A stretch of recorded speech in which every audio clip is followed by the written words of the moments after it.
everyone, welcome back to Emotional Self-Mastery. So today, being our first real episode, I thought that I would use this time to discuss a little bit of the basics when we are talking about emotional management. So the topic for today is about 3 bodies, the principle of 3 bodies. This is a principle that we utilize a lot here in the practice of body and brain. And if you are watching and you're a body and brain practitioner, then you're probably already very much aware of these 3 bodies. If you are not a body and brain practitioner, this might be new to you. You may have thought up till now that you only have one body, which is of course our physical body, but we do in fact have 3 bodies. And all of them are very important to take a look at and to become aware of when we are learning how to manage our emotions. So I'm going to talk about that a little bit more with you today. As I said, the first body is our physical body. That's the simplest, easiest one. You can see it, you can touch it, you can feel your physical body, and it's affected very much by our emotions. Of course, if we have a lot of negative emotions, then over time that wears us down and it affects the health of our physical body.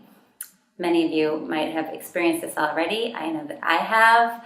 I do all the time. I'm aware about how my emotions are affecting my physical body.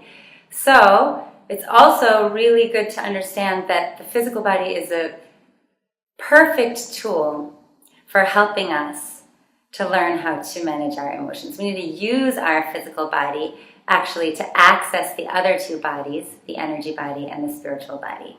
So we will be utilizing our physical body a lot over the duration of this course, and we will come to appreciate this tool that we have.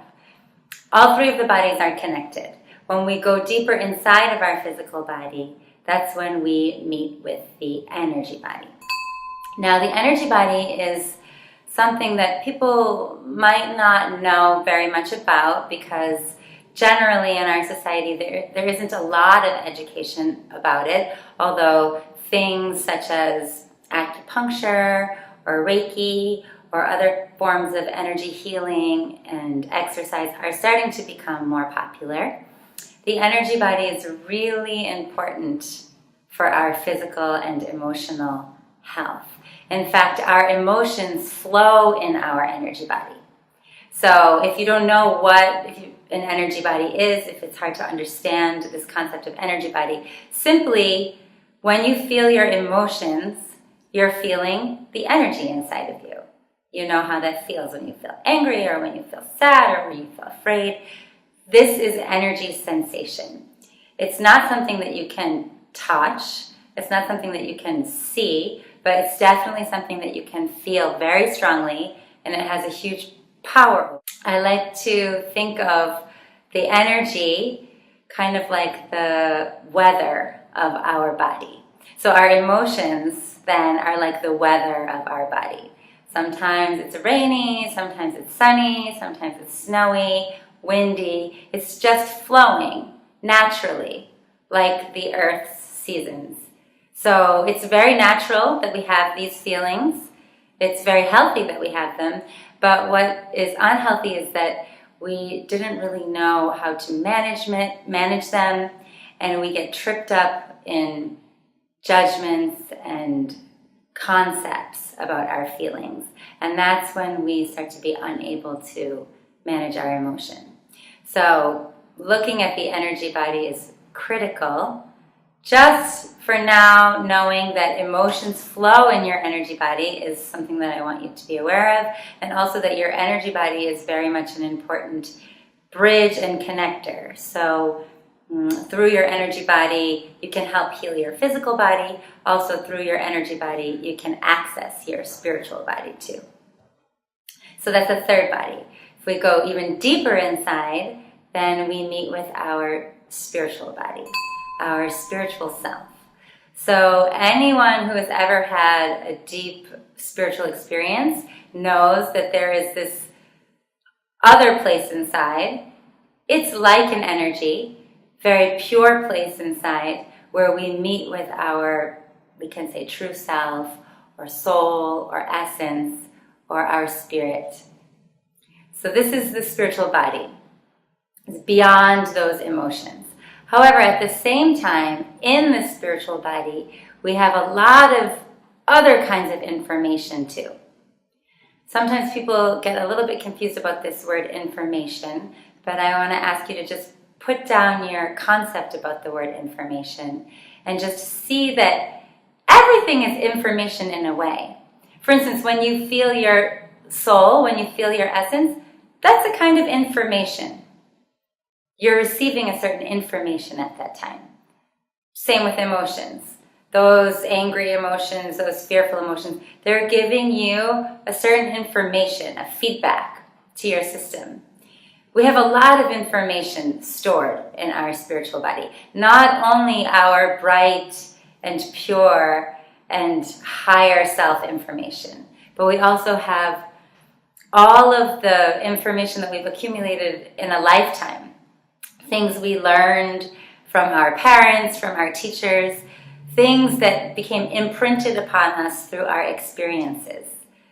This information became our beliefs and our preconceptions, or I can say wrong beliefs inside. I say wrong because they are not of our true self.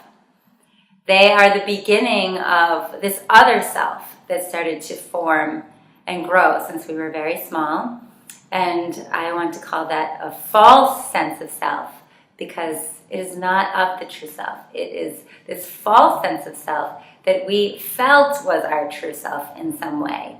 We believed it to be our deepest self or our real self. So we got stuck on this kind of incorrect sense of identity, and this also happened in our spiritual body, which then influenced our energy body and influenced then our physical body. So this is just a very basic explanation of these three bodies and how they go together. But I think it's a really important one for us to start with. We need to stand upon this principle of three bodies. We need to look at all three bodies if we're going to learn how to manage our emotions. All three of them are critical players in the process to feel ourselves and awaken ourselves. Basically what we're doing is we're awakening and feeling our three bodies. So our physical sensations, our energetic sensations, which include our emotional sensations, and also our spiritual sense. We have to wake up all three of those things. It's very important for us to begin the process of getting more controllability over our emotions, which, this is what I said last time, I think the biggest problem with emotions is we don't know how to control them. They control us. It's kind of like we're supposed to have them as ours, our pet, but this pet is overgrown. This huge, became a huge monstrous pet that is basically walking us and dragging us along instead of us being able to take that pet for a walk when we need to. So from next session, I would like to start to talk about a little bit more specific things of how to learn how to walk that pet, but we need to know these three bodies in order to do that. So that is my topic for today. In between now and the next session, I will have a Q&A session. So if you have any questions about what I'm talking about today, the physical body, the energy body, or the spiritual body, please post your question in the comments below, and I will answer it in my next episode. Okay, I'll see you then. Have a wonderful day. Bye.